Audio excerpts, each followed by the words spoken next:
What is a lifestyle spending account? And how can it help you and help you help your clients? We'll find out on this episode of ShiftShapers. Change either energizes or paralyzes. The choice is yours. This is the ShiftShapers podcast, bringing the employee benefits industry interviews with individuals and companies who are shaping the industry shifts. And now, here's your host, David Saltzman.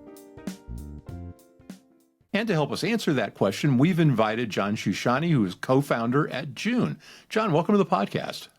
It's great to be here, David. Thanks for having me.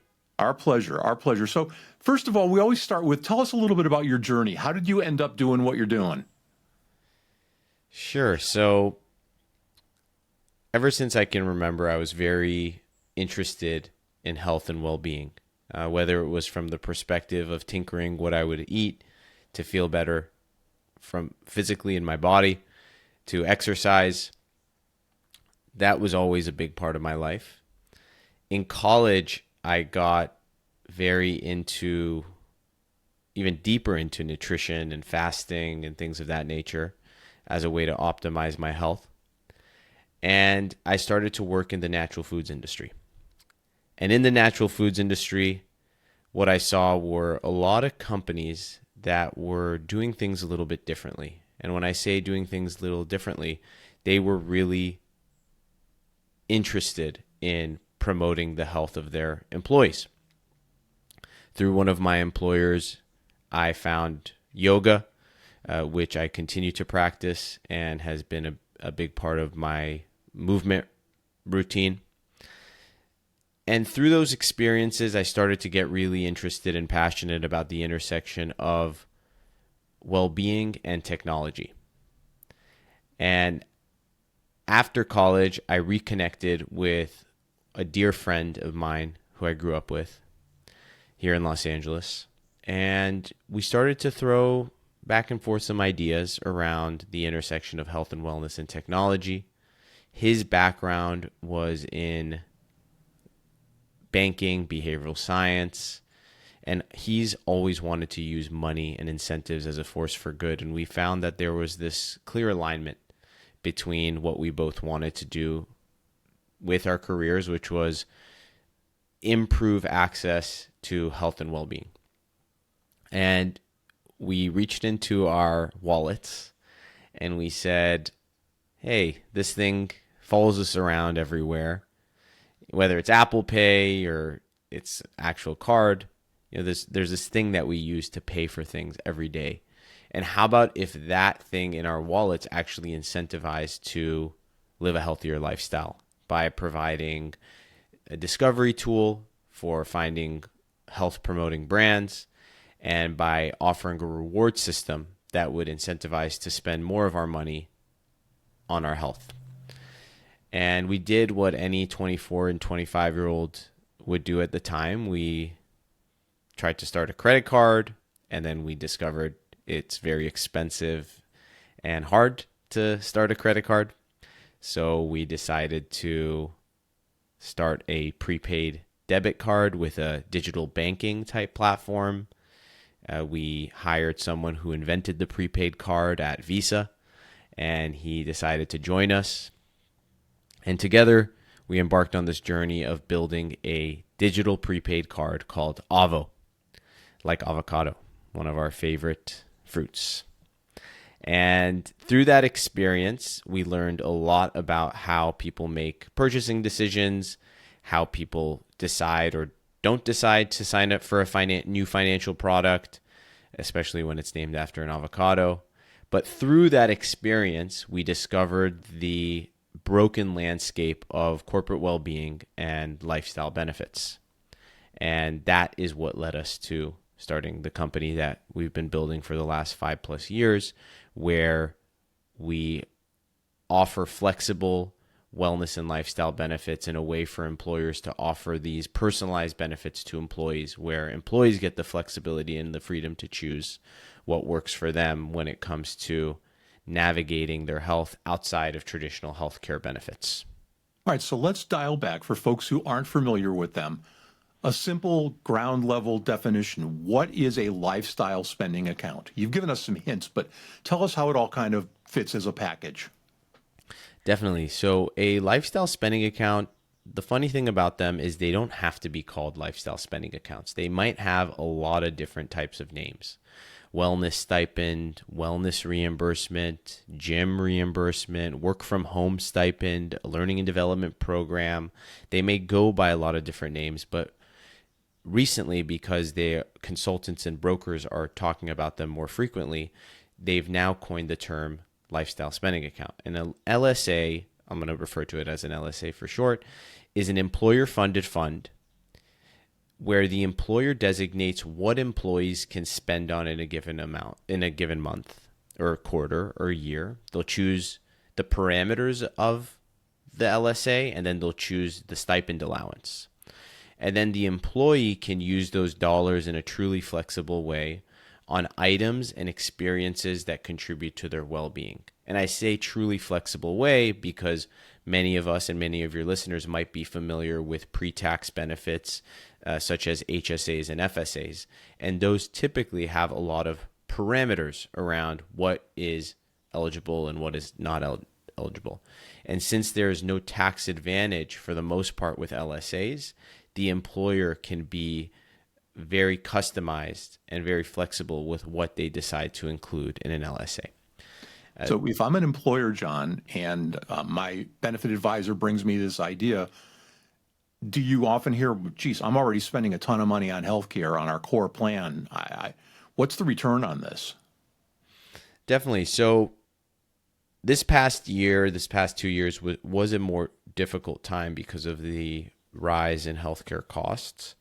What we oftentimes find with our clients is they are already doing something like this manually in-house, whether it comes to a work from home stipend that they started to offer post-COVID when their team went distributed or remote, or they might offer a point solution that's focused on health and wellness, or they offered something pre-COVID days, maybe a gym membership, and then they took it away and they're kind of scratching their heads trying to figure out what they're going to offer next. So the budget is typically there. There's something that employers are doing outside of healthcare and 401k to take care of their employees in a more individualized and thoughtful way. And oftentimes for us, it's about redirecting those budgets towards something that has a higher impact and higher utilization. And then in terms of ROI, what companies are typically looking at is how much time is this going to save me and how high is the utilization going to be with my workforce?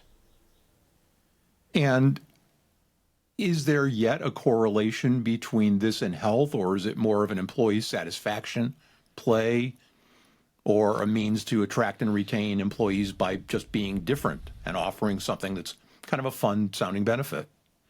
I would say it fits a little bit into each of those buckets that you spoke about. In terms of it actually having an ROI on someone's health, it has to do with how the employer sets up their program. So I'd say out of 200 or so clients that we serve today, about half of them want to be a little bit more prescriptive with health and wellness, and they want to make their programs very targeted. And with those companies, we've seen specific metrics and statistics around how it has impacted their workforce's well-being. One example of that is a specific percentage, I think it's like a third of employees making a purchase on their health that they otherwise wouldn't have made due to cost. And then we have another half of our employer clients that have intentionally decided to make the benefit a little bit more flexible, where it might include things like family care and family planning, learning and development and professional development. And in those cases, it's more difficult to tie the benefit back to their health. And it is more so focused on employee satisfaction and making the employer more of an employer of choice, improving the employer's retention with employees. Since the benefit is still new enough where employees, and it's customized enough where employees really appreciate it in a different way than they do with healthcare benefits. It's really, they can tangibly experience it, and every employee will use the dollars a little bit differently. And now, a word from our sponsor. This episode is sponsored by MZQ Consulting, a concierge compliance firm that excels at making the complex simple. Have you seen the news lately? Johnson & Johnson is being sued because J&J's health plans failed to negotiate lower prices for prescription drugs. In the case of one drug, the plan paid $10,000 for a drug that regularly is available for under $80. Not only were the members of the benefits committee named personally, but their benefits advisor was also named in the suit. And that, dear listeners, is why you need a top-flight compliance firm. Yes, MZQ handles all the usual compliance stuff from ACA reporting and tracking to wrap documents 5500s, mental health NQTL and QTL analysis, and a whole lot more. But the heat is being turned up on fiduciaries who don't act like it. In this environment, using an ERISA attorney-led compliance consulting firm is your best strategy. Your clients too. And MZQ Consulting is where you should go. For more information, go to www.mzqconsulting.com or email them today at engage@mzqconsulting.com. Now, back to our conversation. In your experience, what do you find if there is such a thing as the top 4 or 5 or the things that you see employers use most commonly? So part of what you might picked up on, and when I spoke about our founding story, is health and wellness is really in the DNA of our company. It's something that we, as employees of the company, really care very much about. If we weren't doing this podcast, I would typically be walking on calls with a walking pad under my desk. So health and wellness is something that we promote. And out of all the LSAs in the market today, I would say that we're the most wellness focused. So all of our clients today have that turned on as a category. Within health and wellness, some of the most popular purchases we see are gyms and fitness studios, at-home equipment, meditation apps, out-of-pocket therapy, and then massages as well. Sometimes we find a lot of times employees want to treat themselves with a massage with their monthly wellness stipend. Outside of health and wellness, some of the most popular categories are professional development. And the interesting thing about professional development is that employers can actually, it's not pre-tax, but employers can give it on a non-taxable basis to their employees. So you can give up to $5,250 a year to your employees for learning and development, professional development, as well as student loan repayment. So that's a category that's been increasing in popularity. Work from home purchases, as I mentioned, a lot of employers have remote workers these days, and oftentimes there's certain states, we've written about this in our blog, that require employers to subsidize specific costs associated with working from home. So that's a popular one. Other employers just want to do it out of the goodness of their heart and wanting to just make employees more productive at home. So things like webcams or things that make employees' offices at home a little bit more ergonomically friendly or just feel better, like plants and aromatherapy, things like that. And then last but not least, family care. Things like fertility have been top of mind as people are staying in the workforce for longer. Family planning, and as a fun part of the family care category that we've seen actually growing in popularity is pet care as well. So a lot of employers will, as an aim to make their family care as inclusive as possible, they'll include pet care as part of their family care programs. So you're really supporting and covering all bases, from an employee who's straight out of college, just entering the workforce, to someone maybe who's a little bit older and taking care of an elder or a parent. They can use their benefit on family care as well. That's awesome. So obviously this varies employer to employer, but is there a range that you generally see, or a percentage of payroll or salary? How does an employer figure out what that amount is, and what do you generally see? Definitely. So we promote, we have industry benchmarks based off of what we're seeing with our clients. On the highest side that we've seen, we have one employer in the health and wellness space, and they offer employees 5% of their salary in terms of a LSA. So pretty generous amount. You see the executives making, a good amount of money every year with their health and wellness benefit. And then on average, the other way that we divide it with our clients, or when we're talking to prospective clients, is we divide it up between established corporations, companies that have been around for 15, 25, 50, 100 plus years. They typically are more focused on cash flow and profitability, and therefore are going to be a little bit more risk averse when they're offering this benefit, and they're going to start slow at about $25 to $50 a month per employee. And then we have startups, agencies, companies that are in a tight, even in this economy, are in a tighter labor market, and they want to be more generous with the benefit. Oftentimes they are trying to attract employees who have worked for the Facebooks, Amazons, Apple, Netflix, of the world, the FANG companies, and they are giving $50 to $75 a month on average.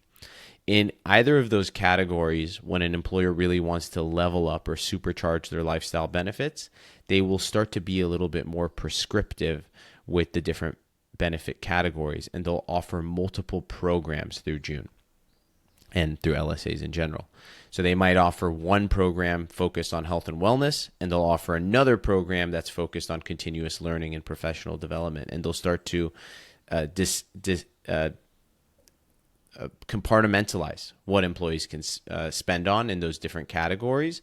And that is a big value prop of what LSAs are doing in the market today. Is in the last 5-10 years, there was this huge flood of point solutions that entered the market, and employers were picking and choosing these point solutions, and the PEPMs were adding up, but the utilization, when they looked at it, was still pretty low.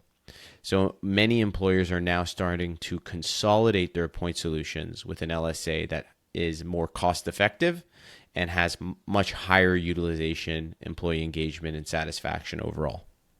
That's interesting. Now, is this an annual reset, use it or lose it benefit, or is it a carryover benefit? How does that work? That's a great question. The employer can decide and another value prop for us, I mentioned wellness focus at the top of the call, customization and flexibility. So we pride ourselves on being the most flexible and customizable LSA in the market today. So the employer can decide whether they want a monthly, quarterly, or annual allowance, and whether they want it to roll over, or they want it to use it or lose it. When it comes to health and wellness, we typically recommend a use it or lose it program that is monthly, and that is because it incentivizes employees to engage with the program every month. One of our most popular features is a purchase called large purchase rollover, and rather than an employer running an annual program where an employee could, let's say, get their full $1,000 for the year at the beginning of the year and then leave the company, where then the employer is on the hook for that $1,000, large purchase rollover allows an employee to submit a larger annual purchase, let's say an annual gym membership or a Peloton or a sauna, at the start of the year, and then they'll submit it, and then they'll get reimbursed over multiple months in a row until it's paid off. And if they leave the company's no longer on the hook to pay that full $1,000 since it's going month by month. But then there are categories such as family care and learning that oftentimes work better on a quarterly or annual basis. It sounds like it could be an awful lot of work for an employer or an HR department. Are all of those variables included in your platform so the employer doesn't have to think about it? They just have to set it and forget it? Yeah, that's a great point, because a lot of the companies to date have run a lot of these programs manually, and they've administered it, with a smaller team, and it's worked fine. And then as they get bigger and bigger, it just becomes more complicated. They want to formalize the program. So a big part of our value prop is streamlining the administrative piece for employers and offering them something that they can manage in 15 minutes a month or less. That's interesting. So if I'm an advisor, what's that conversation initially like? When you talk to an advisor and they say, gee, this sounds like a great idea, I want to bring it to my clients and prospects. What does that conversation with the employer look like? What does that sound like? Sure. So first, maybe taking a step back, with advisors, we like to first break down how JOON and LSAs are different than pre-tax benefits, since pre-tax benefits is usually what advisors are a little bit more familiar with. And then we like to establish how we've differentiated our technology, and we do this with clients as well. And overall, what we've seen in the market is that most LSA providers, even the more modern ones today, are taking existing pre-tax technology and they've applied the use case towards LSAs, meaning when you look under the hood, the products operate with prepaid cards, maybe to take you back to the Avo days when we got started, as well as marketplaces that limit employees just to the marketplace itself, to the vendors within the marketplace, or they require employees to manually submit receipts to a portal. So we like to share with consultants and advisors and the client that JOON operates a little bit differently. We're the only platform that integrates directly with the employee's wallet, reducing and removing friction for the employee to make these benefits as delightful and seamless to use as possible. So that's how we really educate the advisor on how JOON is different. And then when we're talking to the client, we learn about what type of benefits that they offer today and where those fall short. Is it a utilization problem? Is it a communication issue in terms of new employees don't really understand what they're receiving because the benefits are all over the place? Do they have an idea of what they want to migrate today to JOON? What are their goals with the program? What is their workforce makeup? Who are their employees and what do they prioritize? Have they done any wellness surveys or benefit surveys in order to understand employees' needs? And then from there, we will walk them through the JOON experience. We'll try to make that demo as interactive as possible to make sure that we're hitting all the points that they are trying to answer. Things like the taxability piece, the integrations, roster management, just making sure that we get all those details sorted out.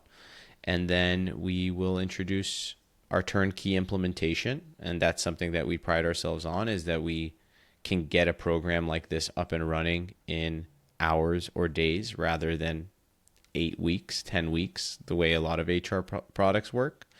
And from there, we could break it down by how much is this going to cost budget-wise, who else do we have to talk to on the team, and from there, it's pretty smooth. When you onboard this, do you have an employee education component? Yes, we do. So we will meet the employer where they're at. If they have a workforce that is very much still in person, we will customize the material so they can do printouts, and we can even go there and educate employees in person if the company is large enough.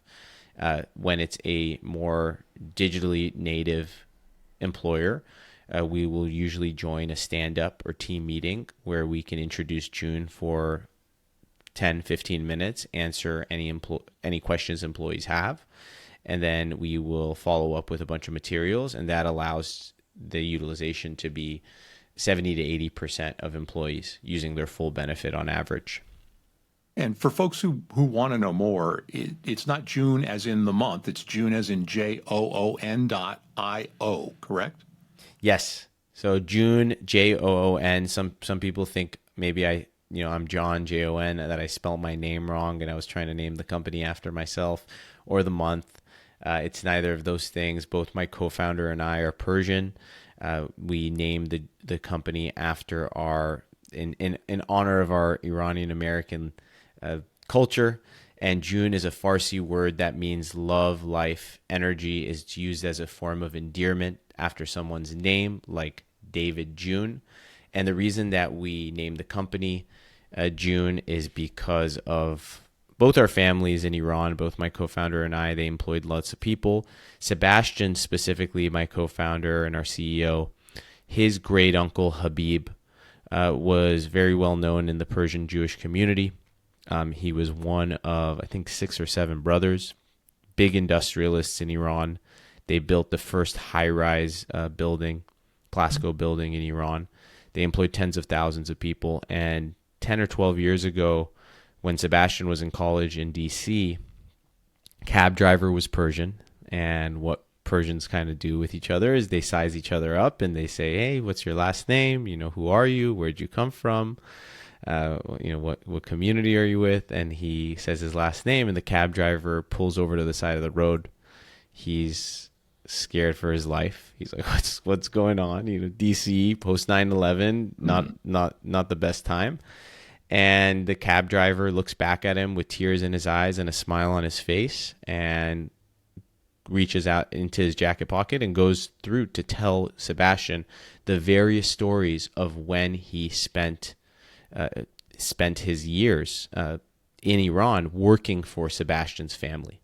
Wow. And the various ways that they were taking care of their employees, whether it was feeding their family every day, giving people refrigerators since they manufactured refrigerators if they didn't have them, building people homes, sending people to get specialized surgery outside of the country. So this idea of a JOON benefit, it is something that has existed in some shape or form, for many, since the very beginning when people had employees or workforces that they wanted to take care of. And eventually, unfortunately, Sebastian's great uncle was assassinated by the Iranian regime. But this idea of the way that he had treated his employees had withstood the test of time. And that's why we named the company JOON, and to bring that to today's dynamic workforce, where companies want to do the same types of things for their people, but oftentimes don't know how and where to start. What a great story, and a great place to end our conversation for today. Jon Shooshani, co-founder at JOON, that's JOON.io. Thanks for sharing your background and your wisdom with us. Thanks so much for having me, David. It was a lot of fun. Shout out to the crew at Grand River Agency for their awesome post-production. This ShiftShapers podcast is copyrighted content and may not be reproduced in whole or in part without the express written permission of ShiftShapers Solutions, LLC. Copyright 2024.